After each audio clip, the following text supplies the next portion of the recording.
प्रधानमंत्री जी साधु संतों के निकट की ओर जा रहे हैं।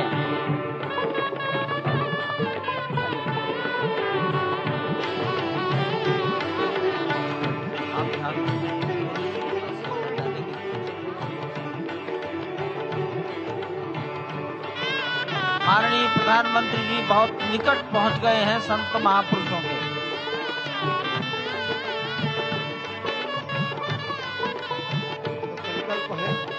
देव से देश और राम से राष्ट्र का निर्माण, यानी कि राष्ट्रीय चेतना में जो राम विराजे हैं वो राष्ट्रीय जनमानस में राम के गुणों का अवतार हो। मानस में जो राम हैं उनके गुणों का भारत के जनमानस में अंगीकार हो।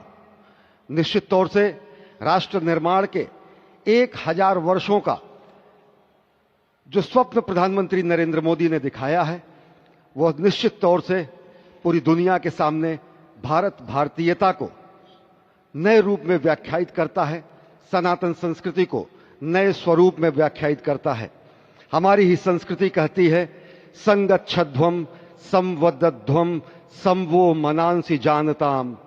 हमारी ही संस्कृति कहती है सहना भवतु सहनौ भुनक्तु। हमारी ही संस्कृति कहती है कि हम विश्व बंधुत्व के लिए अपना सर्वस्व न्यौछावर करें, राष्ट्र निर्माण में अपना सर्वस्व अंशदान करें।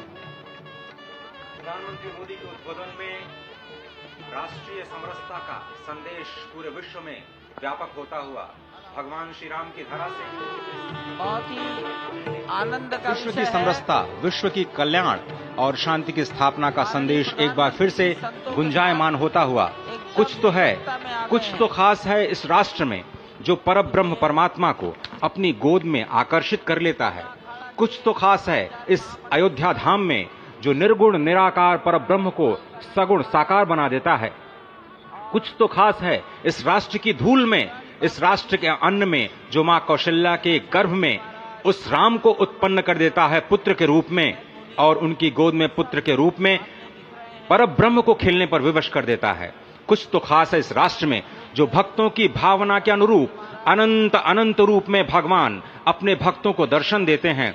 राम सबके हैं, राम सर्वत्र हैं, और इसीलिए आज एक ऐसे ही अद्भुत अलौकिक स्वरूप में, बाल रूप में 5 वर्ष के राघव अब अपने भक्तों को नए नवीन नूतन दर्शन के लिए पधार चुके हैं। स्वागत कीजिए भगवान श्री राम का इस नए अवतार में। आज के इस अलौकिक दिव्य द्वादशी की तिथि में, जब कूर्म अवतार का दिन, आज भगवान श्री राम ने एक बार फिर से अवतार लिया। धरा धाम, अयोध्या धाम, सरयू, सब कुछ प्रसन्न, आनंदित, उल्लसित। और अभिवादन स्वीकार कर रहे हैं प्रधानमंत्री नरेंद्र मोदी। यहाँ पर पहुंचे हुए संत समाज का, आम जन का, जनता जनार्दन का, विशिष्ट अतिथियों का। आज अयोध्या धाम में भगवान श्री राम के मंदिर में प्राण प्रतिष्ठा कार्यक्रम इस मायने में भी विलक्षण है क्योंकि समूची भारत की सारी परंपरा, सभी धर्म, संप्रदाय, मत, पंथ, सबका यहाँ पर सम्मेलन हुआ है। एक यहाँ पर ऐसा समागम हुआ है जो सनातन संस्कृति के शाश्वत स्वरूप को स्थापित करता है।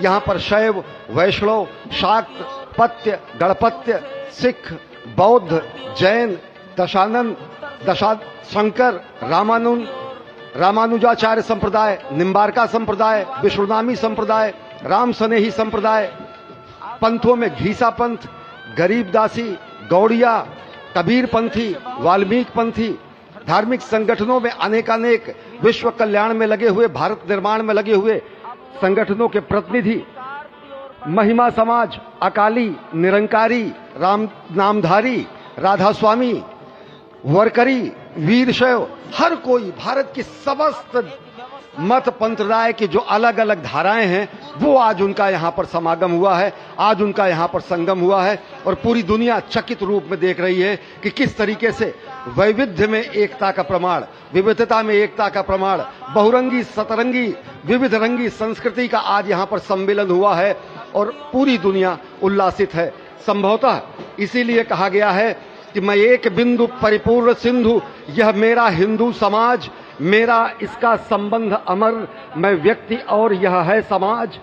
इससे मैंने पाया तनमन, इससे मैंने पाया जीवन, मेरा तो बस कर्तव्य यही, सब कुछ कर दूं इसको अर्पण। मैं तो समाज की थाती हूं, मैं तो समाज का सेवक हूं, मैं तो समष्टि के लिए व्यष्टि का कर सकता बलिदान अब है। हिंदू तन मन, हिंदू जीवन, रग रग हिंदू मेरा परिचय। तो निश्चित तौर से